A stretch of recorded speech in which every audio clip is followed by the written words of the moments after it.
Hi.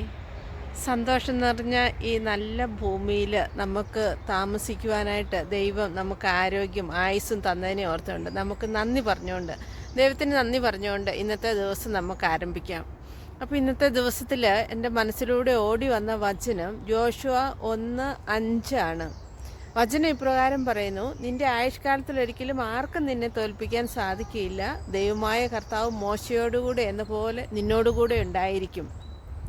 അപ്പോൾ ഈ വചനത്തിൽ ജോഷുവ മോസസിൻ്റെ കയ്യിൽ നിന്ന് റെസ്പോൺസിബിലിറ്റി ഏറ്റെടുത്ത് ജനത്തെ നയിക്കാൻ വേണ്ടി റെസ്പോൺസിബിലിറ്റി ഏറ്റെടുത്തപ്പോൾ ദൈവം കൊടുക്കുന്ന ഒരു വാഗ്ദാനമാണ്: ജോഷുവ, നീ പേടിക്കണ്ട, നിന്നെ ആർക്കും തോൽപ്പിക്കാൻ സാധിക്കുകയില്ല. ദൈവമായ കർത്താവ് മോശയോടുകൂടെ എങ്ങനെയാണോ കർത്താവ് നടന്നത്, ആ ഒരു ആ കർത്താവ് തന്നെ നിന്നോടെ ഉണ്ടായിരിക്കും. നിന്നെ ആർക്കും തോൽപ്പിക്കാൻ സാധിക്കുകയില്ല. നിന്റെ എല്ലാ കാര്യങ്ങളും ഞാൻ നോക്കിക്കൊള്ളും. നീ ഭയപ്പെടുകയോ പരിഭ്രമിക്കുകയോ വേണ്ട എന്ന് പറഞ്ഞുകൊണ്ട്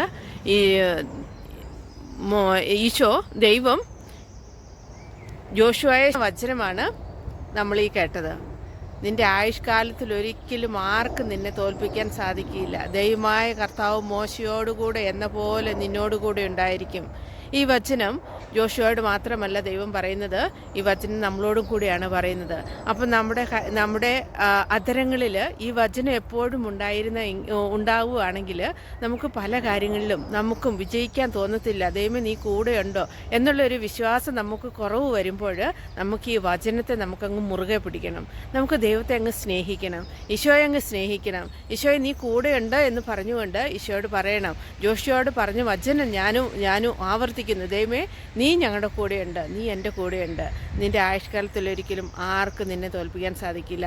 നമ്മൾ മനസ്സിൽ പറയണം: എൻ്റെ ആയുഷ്കാലത്തിലൊരിക്കലും ആർക്കും എന്നെ തോൽപ്പിക്കാൻ സാധിക്കില്ല. ബിക്കോസ് എൻ്റെ കർത്താവ് എൻ്റെ കൂടെയുണ്ട്. എൻ്റെ കൂടെയുള്ളപ്പോൾ മറ്റാരെയും ഞാൻ ഭയപ്പെടേണ്ട കാര്യമില്ല. അപ്പോൾ ഈ ഒരു വലിയ വിശ്വാസത്തോടു കൂടി ഈ വചനം ഏറ്റു പറഞ്ഞുകൊണ്ട് നമുക്ക് ഈ വചനം ഇന്നത്തെ ദിവസം നമുക്ക് ബൈഹാർട്ട് പഠിക്കുകയും ചെയ്യാം. അപ്പോൾ എല്ലാവർക്കും നല്ലൊരു ദിവസം ആശംസിക്കുന്നു. ഈശോ എല്ലാവരെയും അനുഗ്രഹിക്കട്ടെ. നമുക്ക് ഈശോയ്ക്ക് നല്ലൊരു മുത്തം കൊടുക്കാം.